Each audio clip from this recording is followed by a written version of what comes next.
أي سلاح ولو كان كاسرا للتوازن. ليش ما كسر التوازن هو؟ أنا مع المصلحة الوطنية.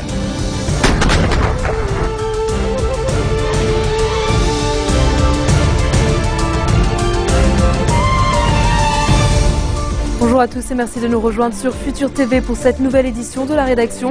À la une de l'actualité de ce mardi 14 mai. Les consultations se poursuivent entre Michel Sleiman et Tamam Salam en vue de la formation d'un gouvernement. Boutros Hareb appelle le Premier ministre désigné à rejeter le chantage exercé par le camp du 8 mars. Les tractations se poursuivent à la veille de la séance parlementaire consacrée à l'étude du projet de loi orthodoxe. Le Front de la lutte nationale de Walid Jumblatt annonce son boycott de la session. John Kerry, confiant de la tenue de la conférence internationale sur la Syrie début juin, le chef de la diplomatie américaine dément les informations selon lesquelles Damas n'a pas l'intention d'y assister. Et à suivre également dans cette édition, la course à la succession de Mahmoud Ahmadinejad est ouverte en Iran. 686 personnes, dont 30 femmes, ont présenté leur candidature qui doivent être avalisées par le Conseil des gardiens de la Constitution. Les consultations se poursuivent en vue de la formation du nouveau gouvernement et de l'adoption d'une loi électorale. Deux dossiers au cœur de la réunion de ce matin entre le président Michel Sleiman et le Premier ministre désigné Tamam Salam, qui va donner une chance supplémentaire aux tractations en cours. Les deux hommes ont par ailleurs réitéré leur rejet du projet de loi orthodoxe à la veille de la session parlementaire qui doit se pencher sur cette question. Le député Boutros Hareb a pour sa part encouragé Salam à rejeter le chantage exercé par le camp du 8 mars concernant la formation de son cabinet. Lors d'un point de presse, il a déclaré que la Constitution accorde au chef de l'État et au Premier ministre désigné le pouvoir de former un gouvernement. À l'issue d'une réunion du groupe des chrétiens indépendants du 14 mars qu'il dirige, Hareb a appelé toutes les parties à privilégier l'intérêt national et à déployer des efforts pour la formation d'un cabinet qui serve les intérêts du Liban. Le Parti socialiste progressiste ne va pas assister à la séance parlementaire de mercredi car seule la proposition de loi électorale du Rassemblement orthodoxe est inscrite à l'ordre du jour. Selon le député du PSP, Akrem Chayeb, ce projet de loi met fin à la modération et ravive l'extrémisme. À l'issue de sa rencontre avec le ministre démissionnaire de l'Intérieur, Marouane Cherbel, il a assuré que son parti est prêt à discuter de tout projet qui garantisse des élections justes. Il estime que le manque de progrès sur ce dossier revient au Hezbollah et au courant patriotique libre qui n'ont jusqu'à présent fait aucune proposition sur un scrutin mixte. Nabih Berri estime qu'il représente mieux le centrisme que le chef de l'État, le Premier ministre désigné et le leader du PSP Walid Jumblatt. Dans des remarques au quotidien Es-Safir, le chef du Parlement révèle avoir proposé d'être le garant du prochain gouvernement, s'engageant à ne permettre à aucun ministre de son mouvement Amal de démissionner. Selon lui, le bloc centriste au cabinet doit compter 3 ministres pour Jumblatt, 2 pour Michel Sleiman, 2 pour le Premier ministre et un seul pour le président du Parlement. Berri a par ailleurs critiqué la formule d'un gouvernement de 24 ministres, affirmant qu'il favorisait la coalition du 14 mars. Et puis cette réunion entre les députés du parti Kataeb et ceux du bloc parlementaire de la fidélité à la résistance au Parlement ce mardi. Ils sont venus leur présenter leur projet d'inscrire la neutralité du Liban dans la Constitution. Le député du Hezbollah, Nawaf Moussaoui, a affirmé que tous les différends sont susceptibles d'être réglés par le dialogue. Le député Kataeb, Samer Saadé, a pour sa part souligné que la neutralité garantit la stabilité du Liban et que le parti souhaite que son projet bénéficie du plus grand soutien possible.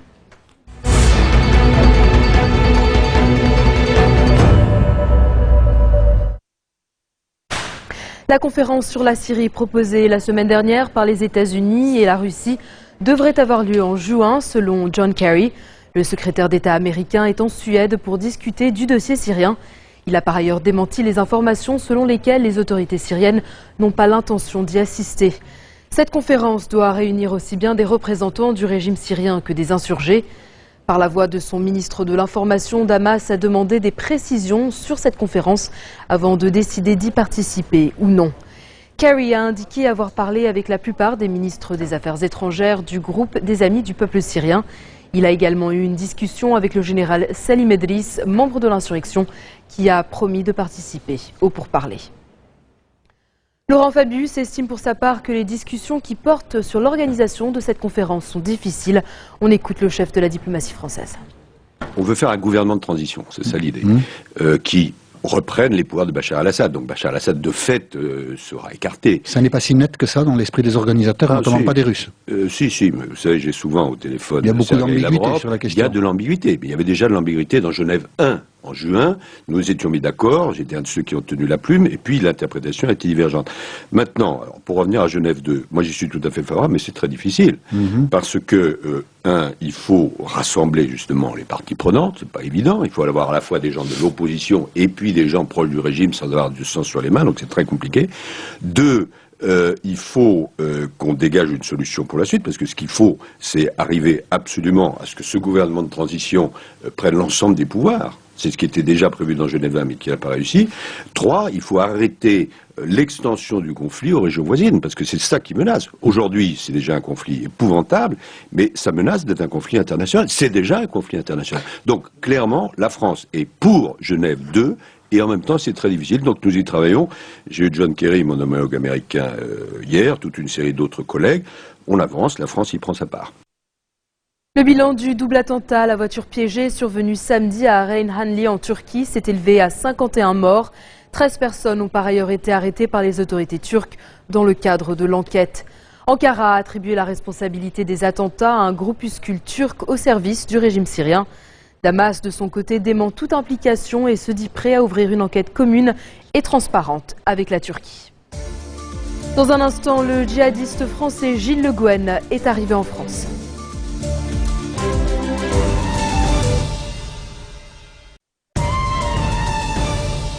Retour sur le plateau de l'info de Futur TV. La course à la succession de Mahmoud Ahmadinejad est ouverte en Iran. 686 personnes, dont 30 femmes, ont présenté leur candidature, qui doivent être désormais avalisées par le Conseil des gardiens de la Constitution.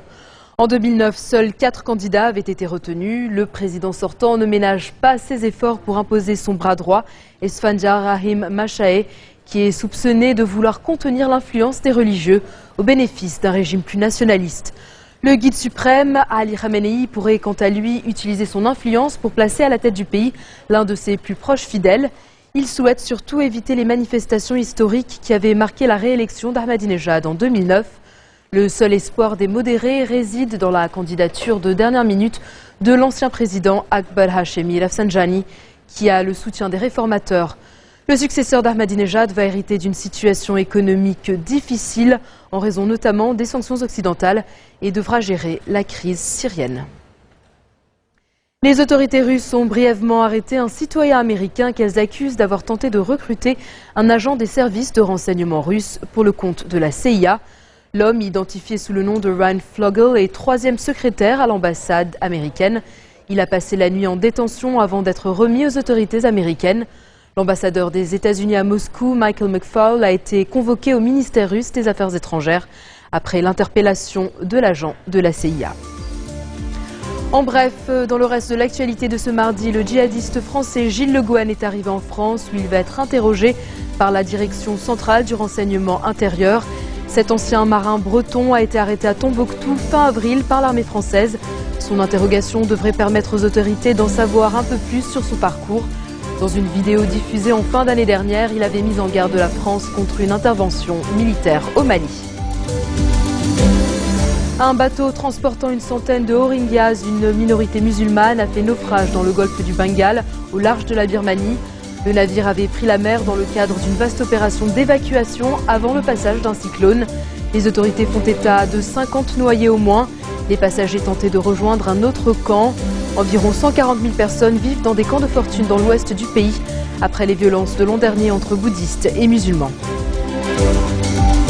Et puis, fin de l'aventure pour 3 spationautes de la Station spatiale internationale, le commandant Chris Hadfield, un Canadien, ainsi que 2 ingénieurs américains et russes, ont atterri dans les steppes du Kazakhstan avec leur capsule Soyouz. Sortis 1 à 1 de la capsule par les équipes au sol, ils sont apparus en bonne forme.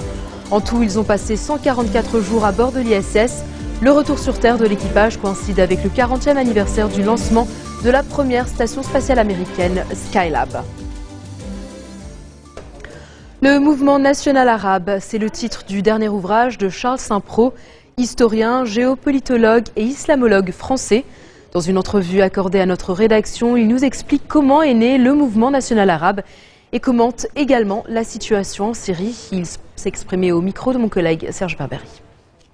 Au XIXe siècle est né ce mouvement de Nahda, justement, de renaissance arabe, qui a été d'abord culturel, linguistique, et qui s'est développé ensuite en une revendication politique visant à s'affranchir de l'Empire ottoman, et petit à petit est née l'idée de la nation arabe avec des gens comme Kawakibi, avec Mazouri bien sûr, et puis ce fameux congrès général arabe de Paris dont on célébrera le 100e anniversaire cette année, qui a été la première grande affirmation politique d'un mouvement arabe, et ce congrès qui s'est tenu à la Société de géographie à Paris en 1913. Donc cette année, nous allons faire un grand colloque à cette occasion, à la même Société de géographie, au même endroit, sous le patronage du président de la République, sur cette question. Et c'est d'ailleurs pour ça que j'ai repris ce livre, parce que comme on m'avait demandé, le ministère de la Culture m'avait demandé d'organiser cet événement, j'en ai profité pour refaire ce livre. Et ça m'a beaucoup intéressé de retravailler ce sujet du nationalisme arabe, parce qu'on s'aperçoit que ces idées qui ont été lancées par ces penseurs de la Nahda et puis du mouvement national arabe, que ce soit le Congrès de Paris, quand on lit les résolutions du Congrès de Paris, sont étonnamment modernes aujourd'hui et répondent à un réel besoin. On nous a parlé beaucoup de ce printemps arabe qui ont conduit souvent à des catastrophes et qui n'est pas un printemps arabe, c'est un slogan. Ce qui s'est passé en Égypte, en Tunisie, ailleurs, c'est du slogan. Bon, en revanche, le printemps arabe, il reste à venir. Le mouvement national arabe, dès son origine, il n'est pas confessionnel. Il y a des chrétiens, il y a des musulmans. Le Congrès national arabe à Paris, il y a autant de chrétiens que de musulmans. Et les questions confessionnelles sont complètement laissées de côté. Ce n'étaient pas des penseurs isolés de la réalité. Ils venaient, et d'ailleurs, à tel point qu'ils étaient dans la réalité, c'est que la plupart d'entre eux ont été exécutés par les Turcs en 1915-1916. La place des Martyrs à Beyrouth, la plupart des gens étaient à ce congrès, et il y a eu la même chose à Damas. Donc c'était des gens qui étaient vraiment des gens actifs sur le terrain, et qui n'étaient pas du tout coupés de la réalité, et qui ont imaginé un futur de la nation arabe, qui était un futur progressiste, qui était un futur libéral et qui était un futur de convivialité. Et je crois que ce message, qui a été celui du nationalisme arabe tout le temps, après ce mouvement a subi une maturation, il est devenu plus idéologique, notamment avec le Baas, avec Michel Aflaq, qui a développé ce courant de pensée, mais ça a toujours été un mouvement à la fois progressiste, non confessionnel et ouvert vers l'avenir. Et je crois que c'est ce qui manque aujourd'hui au monde arabe, c'est ce genre d'idées. On se voit des replis confessionnels, des replis intégristes, des extrémistes extraordinaires qui manipulent la religion à des fins politiques et politiciennes obscures. Et je crois que le monde arabe aujourd'hui est dans une impasse parce qu'il n'a pas une vision ou une proposition claire d'un avenir un peu plus radieux et un peu plus libéral, et je crois que ce mouvement national arabe, qui a échoué, c'est vrai, parce que c'est vrai que le Baas a été cassé, l'affaire de l'Irak, d'autres affaires, le nasserisme est mort, il a fait aussi des erreurs, il faut le reconnaître, mais ce mouvement national arabe, au moins dans ses origines, quand on voit la pensée originelle, eh bien je pense qu'il y a des idées qui aujourd'hui restent très actuelles et qui peuvent répondre à beaucoup de besoins d'un monde arabe qui est un peu en perdition. Si on veut vraiment parler de printemps arabe, le vrai printemps arabe, il est en Syrie. Parce que là, il y a une révolte contre un régime qui a bafoué tous les idéaux du nationalisme arabe et qui s'est replié sur vraiment une position sectaire et avec des alliances qui sont contre nature.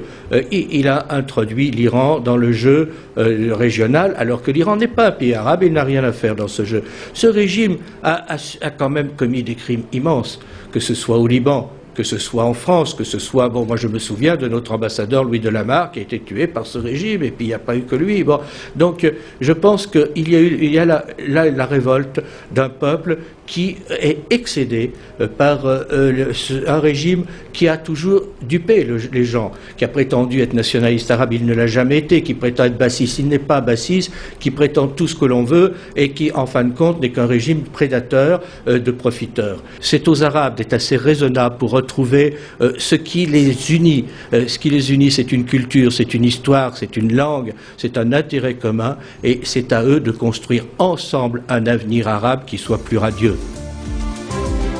Et c'est sur ces mots que l'on se quitte. Tout de suite le rappel des titres qui ont marqué l'actualité de cette journée. Les consultations se poursuivent entre Michel Sleiman et Tamam Salam en vue de la formation d'un nouveau gouvernement. Boutros Hareb appelle le Premier ministre désigné à rejeter le chantage exercé par le camp du 8 mars. Les tractations se poursuivent à la veille de la séance parlementaire consacrée à l'étude du projet de loi orthodoxe. Le Front de lutte nationale de Walid Jumblat annonce son boycott de la session. John Kerry, confiant de la tenue de la conférence internationale sur la Syrie début juin. Le chef de la diplomatie américaine dément les informations selon lesquelles Damas n'a pas l'intention d'y assister. Et la course à la succession de Mahmoud Ahmadinejad est ouverte en Iran. 686 personnes, dont 30 femmes, ont présenté leur candidature qui doivent être avalisées par le Conseil des gardiens de la Constitution. Merci de votre attention. Retrouvez-nous tous les jours à 16h40 heure de Beyrouth. Vous pouvez également nous suivre en ligne et en direct au www.futurtvnetwork.com. Excellente suite de programmes sur notre antenne et bonne soirée. أي سلاح ولو كان كاسرا للتوازن. ليش ما كسرت توازن الدول؟ أنا مع المصلحة الوطنية.